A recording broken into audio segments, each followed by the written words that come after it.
Imagine un instant. Nous sommes à la fin de l'année. Tout le monde parle de nouveaux départs, de nouvelles résolutions, de grandes promesses. Mais laisse-moi te poser une question simple. Qu'est-ce qui va réellement changer si tu continues à vivre de la même façon?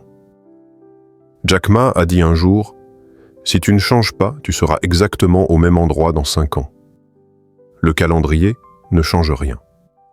C'est ta clarté, tes décisions et tes actions qui font la différence.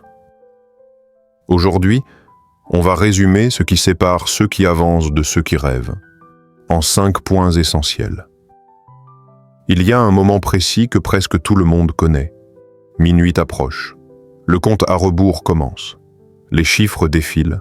Les messages « Nouvelle année, nouvelle vie » envahissent les écrans. Pendant quelques secondes, tout semble possible. Comme si le simple fait de changer de date allait effacer 12 mois de doutes, d'erreurs, de retards, de promesses non tenues. C'est là que le mythe naît. L'idée que le temps, à lui seul, peut réparer ce que nous n'avons pas eu le courage d'affronter. Comme si le 1er janvier était un bouton secret, un reset, caché dans le système de la vie. Mais la vérité est beaucoup moins confortable.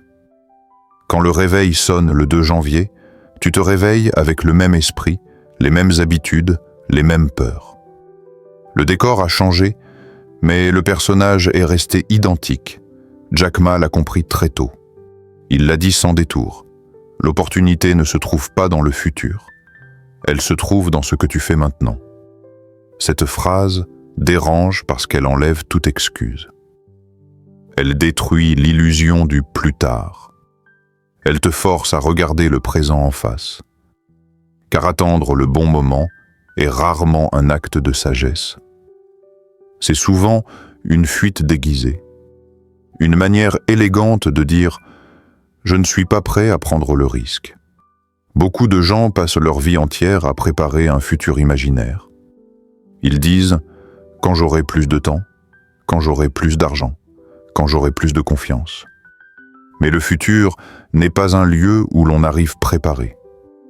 C'est un endroit que l'on construit avec des actions imparfaites, prises dans des conditions imparfaites. Jack Ma a été rejeté par des dizaines d'entreprises. Il a échoué à des examens. Il n'était ni le plus fort, ni le plus rapide, ni le plus riche. Mais il avait compris une chose essentielle. L'attente ne crée rien. C'est le mouvement qui crée les opportunités, pas l'inverse. Le problème avec le nouveau départ, c'est qu'il te fait croire que tu peux différer la responsabilité. Que demain sera plus simple qu'aujourd'hui. Mais si tu ne peux pas agir maintenant, avec peu d'énergie, peu de clarté, peu de confiance, pourquoi penses-tu que tu agiras quand la situation sera plus confortable? Le changement ne commence pas quand tout est aligné. Il commence quand tu décides d'avancer malgré le désordre, là où tu es, avec ce que tu as, même si ce n'est pas grand-chose, même si personne ne regarde, même si tu doutes. Jack Ma disait aussi, « Si tu abandonnes maintenant, tu abandonneras toujours. » Et c'est exactement ce que fait le mythe du nouveau départ. Il t'apprend à abandonner avant même d'avoir commencé, à repousser l'inconfort, à négocier avec tes propres ambitions. Pourtant, chaque jour ordinaire contient une possibilité extraordinaire, mais seulement pour ceux qui cessent d'attendre que le calendrier fasse le travail à leur place. Le présent est inconfortable. Il est imparfait. Il est exigeant. Mais c'est le seul endroit où quelque chose peut réellement commencer. Presque tout le monde rêve. C'est facile de rêver. C'est confortable. Les rêves ne demandent aucun effort immédiat, aucune confrontation, aucune décision difficile. Ils vivantent bien dans la tête, surtout tard le soir, quand tout est calme et que personne ne te demande de résultats. Mais très peu de personnes transforment ces rêves en direction. Un rêve dit « Un jour, j'aimerais réussir ». Une direction dit « Voilà ce que je fais aujourd'hui, même quand je n'en ai pas envie ». La différence peut sembler subtile, mais elle est immense. Le rêve te fait te sentir bien pendant quelques secondes. La direction, elle, te met mal à l'aise parce qu'elle exige de la clarté et de la responsabilité. Avoir une direction, c'est accepter de réduire le flou. Et le flou est rassurant. Car tant que tout est flou, rien n'est vraiment mesurable. Jack Ma l'a dit sans détour. Un objectif sans plan n'est qu'un souhait. Ce n'est pas une phrase motivante, c'est un rappel brutal. Un souhait ne t'oblige à rien. Tu peux souhaiter réussir toute ta vie sans jamais changer une seule habitude. Une direction, en revanche, te met face à une question simple mais inconfortable. Qu'est-ce que tu fais concrètement pour avancer ? Beaucoup de gens confondent ambition et mouvement. Ils parlent beaucoup de ce qu'ils veulent devenir, mais très peu de ce qu'ils font chaque jour. Ils aiment l'idée du succès, mais pas la discipline qu'il exige. Pourtant, une direction n'a rien de spectaculaire.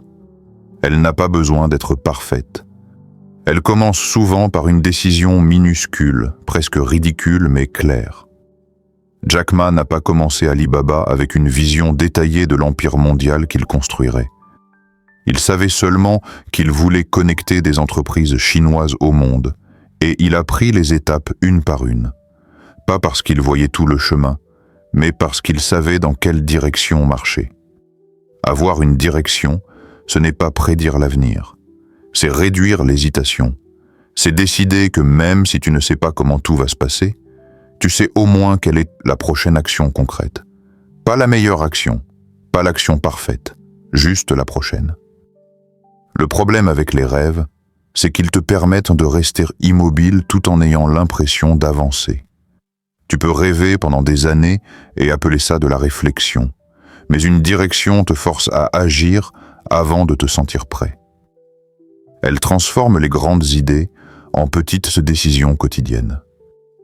Jack Ma a souvent insisté sur ce point. Les gens intelligents apprennent des autres, les sages apprennent de l'action.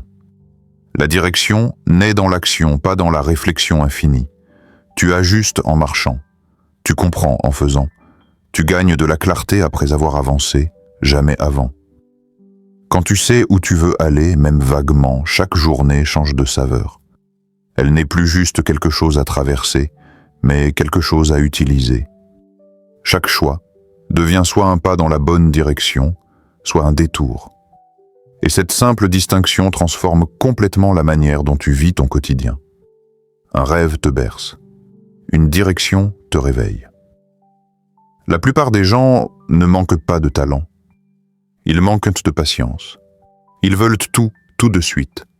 Un changement radical. Une transformation visible. Des résultats rapides. Et quand la réalité ne suit pas ce rythme irréaliste, ils concluent trop vite. Ce n'est pas pour moi. C'est là que beaucoup abandonnent. Parce qu'ils confondent progression et explosion.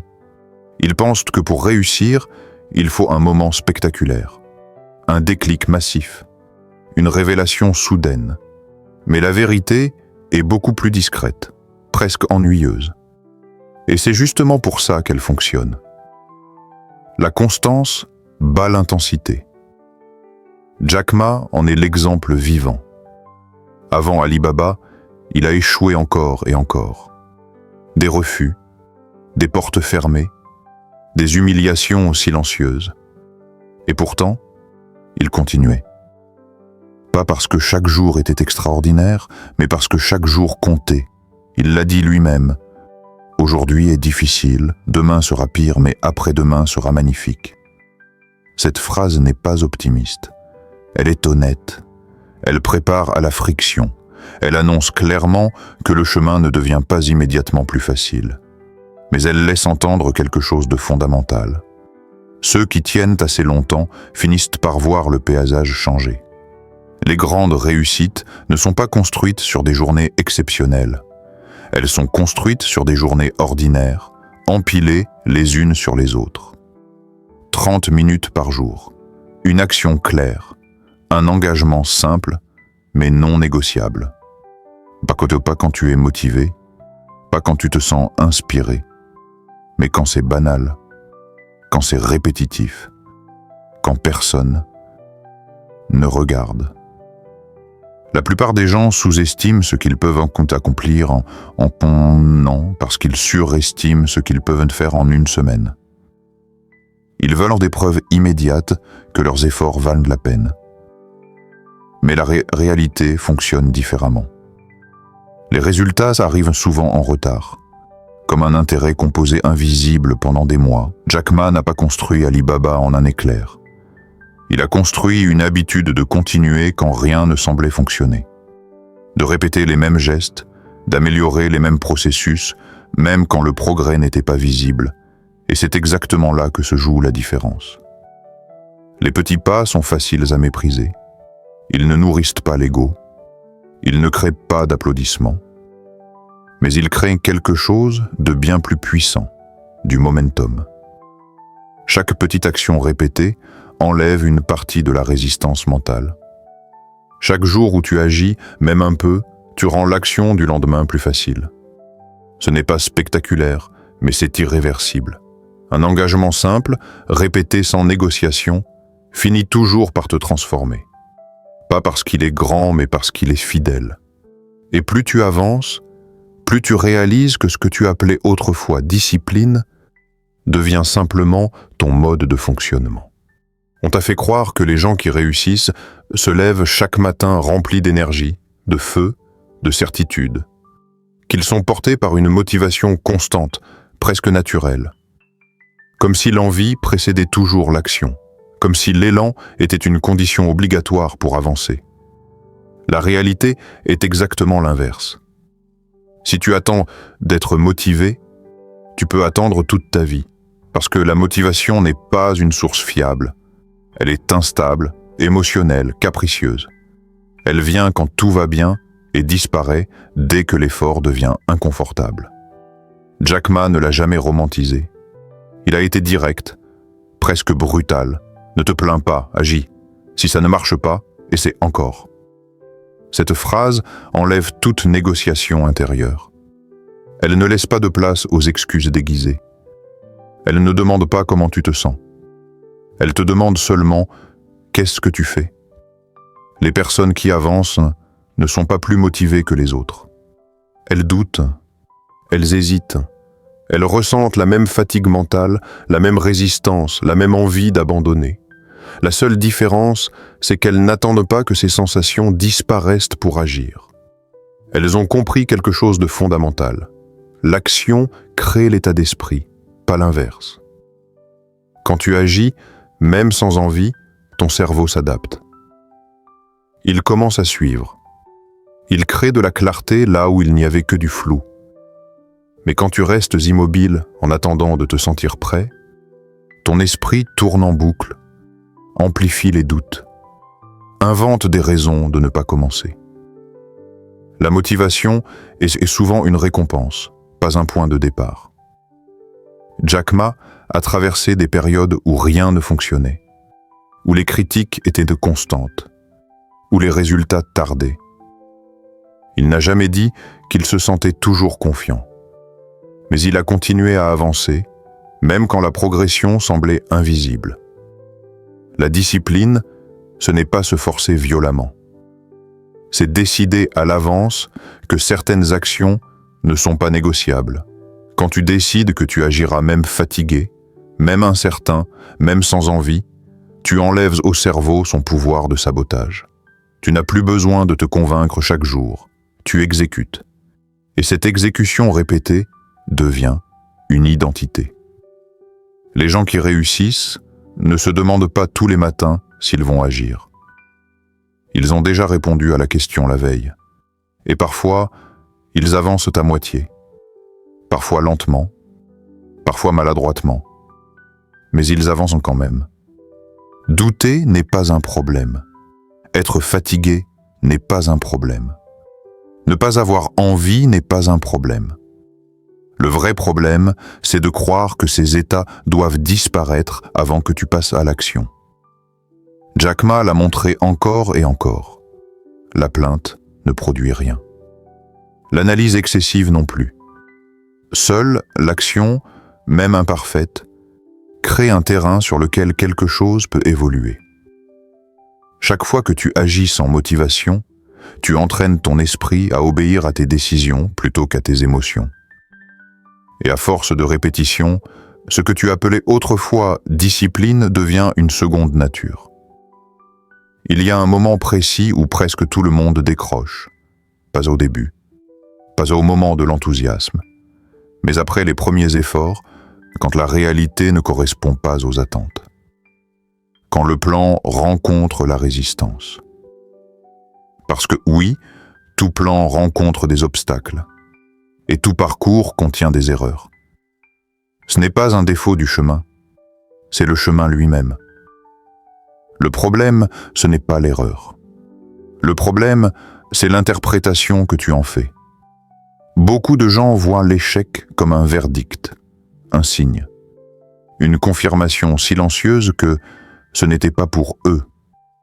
Ils prennent la première difficulté comme une preuve qu'ils se sont trompés de route. Alors ils s'arrêtent, pas parce qu'ils ne peuvent qu'être plus avancés, mais parce qu'ils pensent que continuer n'a plus de sens. Jack Ma, lui, a toujours vu les choses différemment. Il l'a dit clairement, l'échec n'est pas la fin, c'est un retour d'information. Cette phrase change tout. Elle transforme l'échec d'un mur en un miroir. Un retour d'information ne te dit pas « tu es incapable ». Il te dit « ceci ne fonctionne pas comme tu l'avais prévu ». Et cette nuance c'est crucial. Les gagnants ne sont pas ceux qui réussissent du premier coup. Ce sont ceux qui savent observer sans se juger. Ils regardent ce qui ne marche pas. Ils identifient ce qui bloque. Ils ajustent l'angle, le rythme, la méthode. Puis ils continuent.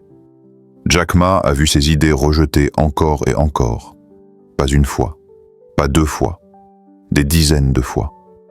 S'il avait interprété chaque refus comme une preuve d'échec personnel, Ali Baba n'aurait jamais existé.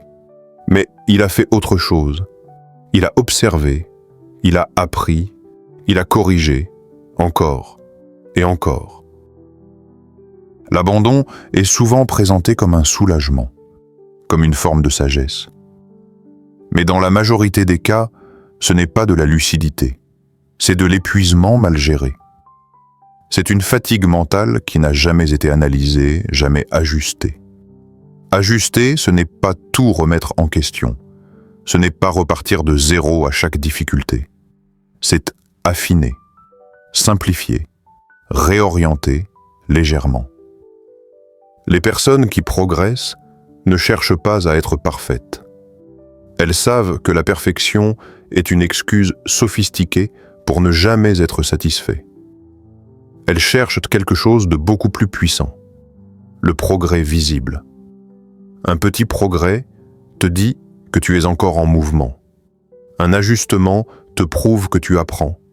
Et continuer, même lentement, crée une continuité que rien ne peut remplacer. Beaucoup de gens abandonnent juste avant que les choses commencent à s'aligner. Juste avant que l'expérience accumulée commence à porter ses fruits. Parce qu'ils confondent difficulté et impossibilité. Jack Ma n'a jamais prétendu que le chemin serait fluide. Il a simplement montré qu'il fallait rester assez longtemps pour comprendre comment naviguer. Observer, ajuster, continuer. Pas parce que c'est facile, mais parce que c'est ainsi que toute trajectoire réelle se construit. Pas en ligne droite, mais par corrections successives, invisibles pour ceux qui regardent de loin, et déterminantes pour ceux qui restent. Laisse-moi te laisser avec cette pensée. Dans 1 an, tu seras soit fier d'avoir commencé, soit fatigué d'avoir encore attendu Jack. Ma l'a résumé mieux que personne. Si tu n'essaies pas, comment sauras-tu si c'est possible? Ne rentre pas dans cette nouvelle période de ta vie sans direction. Ne compte pas sur la chance. Ne compte pas sur la motivation. Fais un plan simple. Prends une action aujourd'hui. Répète demain. Parce qu'au final, ce ne sont pas les plus intelligents qui gagnent. Ce sont ceux qui agissent chaque jour, même quand c'est difficile.